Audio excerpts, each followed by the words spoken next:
There's a scene in the movie Fight Club where Tyler Durden looks at Jack and says something that should have ended the conversation about money entirely. The things you own end up owning you. 7 words, the most financially accurate sentence in any movie made in the last 30 years. Tyler Durden, a soap salesman living in a condemned house with no furniture, no bank account, and no credit score, understood something about money that most people with a full salary and a 401k never figure out. He understood that the stuff isn't the reward, the stuff is the trap. Jack spent the first half of that movie buying Swedish furniture he didn't need to fill an apartment he barely lived in to impress people he didn't like. The money came from a job he resented showing up to every morning. The furniture was supposed to make that feel worth it. Fight Club got the diagnosis exactly right.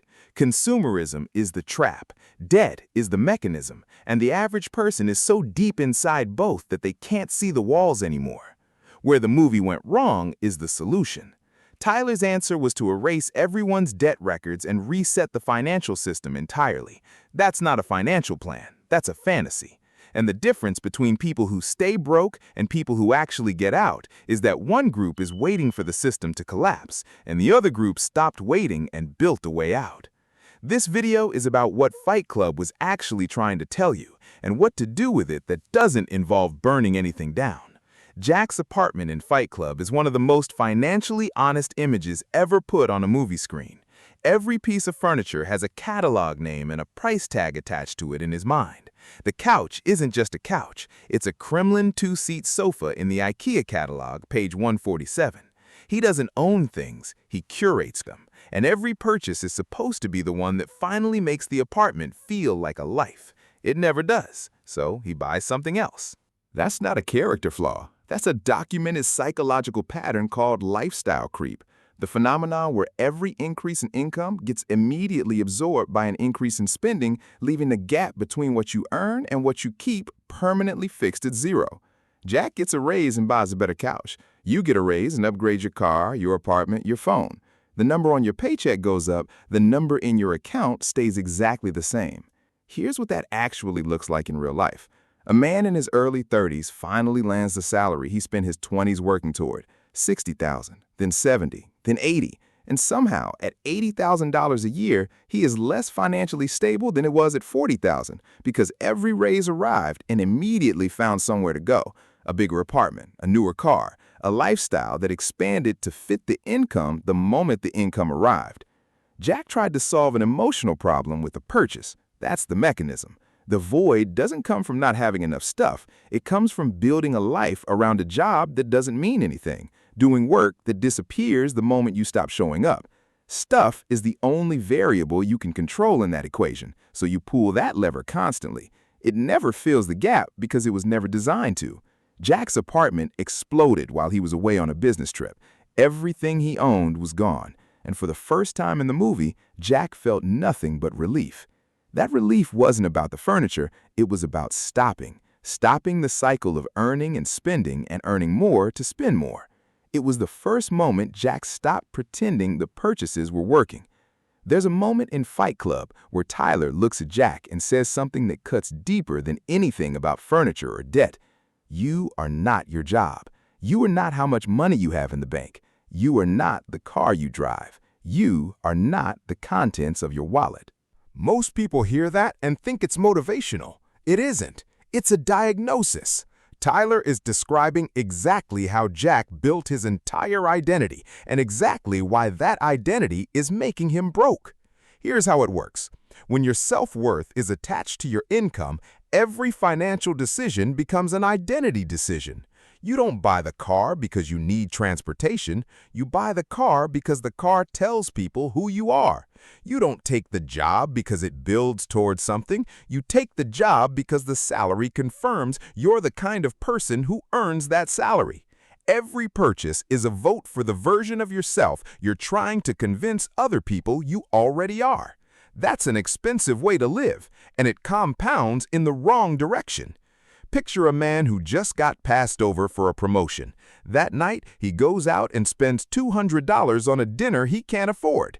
Not because he was hungry, because spending $200 on dinner is something successful people do, and he needed to feel successful for 2 hours. The money is gone the next morning. The feeling lasted until the check arrived. Jack's whole apartment was that dinner. Purchased on installment, renewed every few months when the catalog came out with new items that would finally complete the picture. Tyler understood that as long as your identity lives inside your possessions, you will never stop spending, because possessions depreciate. The couch loses value the moment you drive it off the lot. The couch stops feeling new after 6 months. The apartment stops impressing you after a year. So you upgrade, you replace it, you buy the next thing that temporarily closes the gap between who you are and who you're trying to appear to be.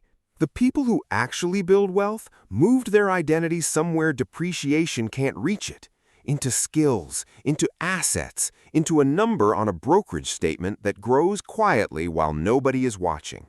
You can't show off an index fund at a party, but in 20 years, the person who built the invisible thing will be in a completely different position than the person who built the visible one.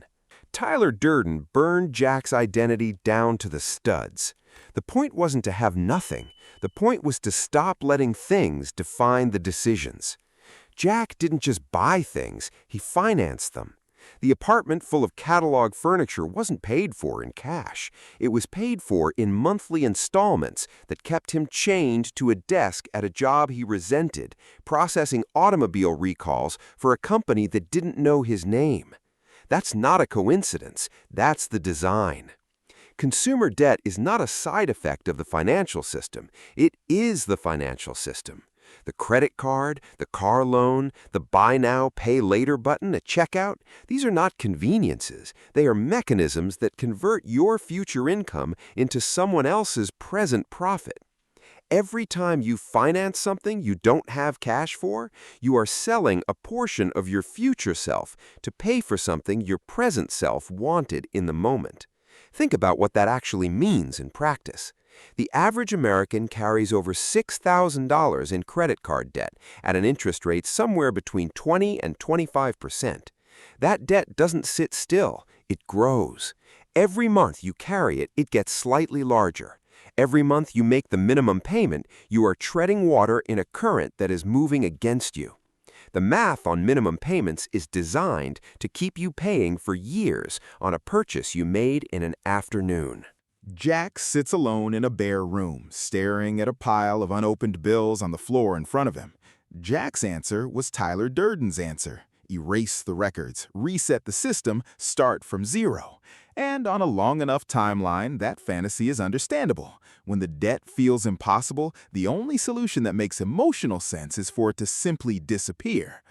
A man sits at a kitchen table staring at a stack of credit card bills under a single lamp. But it doesn't disappear, it compounds, and the only way out of it that actually works is slower and less cinematic than anything Tyler Durden ever proposed. You stop adding to it first. Not aggressively, not dramatically, you just stop pulling the lever. No new financed purchases, no new monthly payments. You freeze the hole before you start filling it. Then you attack the highest interest debt first, making minimum payments on everything else and every spare dollar toward the one balance that is growing fastest. Then the next one, then the next. It is the least exciting financial strategy ever described, and it is the only one that actually works. Tyler wanted to erase the records because he understood the debt was the chain. He was right about that. He was wrong about the solution. You don't need the system to collapse, you just need to stop feeding it. Fight Club came out in 1999, and it's been misread ever since. Half the audience walked out wanting to be Tyler. The other half thought it was a movie about fighting. Almost nobody walked out with the thing it was actually trying to hand them. The things you own end up owning you. That line wasn't poetry, it was a financial warning delivered by a character who had figured out the exit and couldn't get anyone to take it seriously. Jack spent the whole Fight Club movie one purchase away from feeling okay, one promotion away from feeling like enough. It never happened because the starting line kept moving every time he got close. Tyler Durden saw it clearly. His mistake was thinking the solution had to be as dramatic as the problem. It doesn't. The solution is quieter. It's the automatic transfer set up on payday before the money disappears. It's the credit card you stop adding to this month. It's the decision to stop buying the version of yourself you want people to see. Jack had to lose everything to understand that. You don't. The debt doesn't have to disappear overnight. The job doesn't have to end tomorrow. You just have to stop letting the purchases decide who you are. You already know the answer. The question is whether you're going to keep buying furniture or start building something that lasts.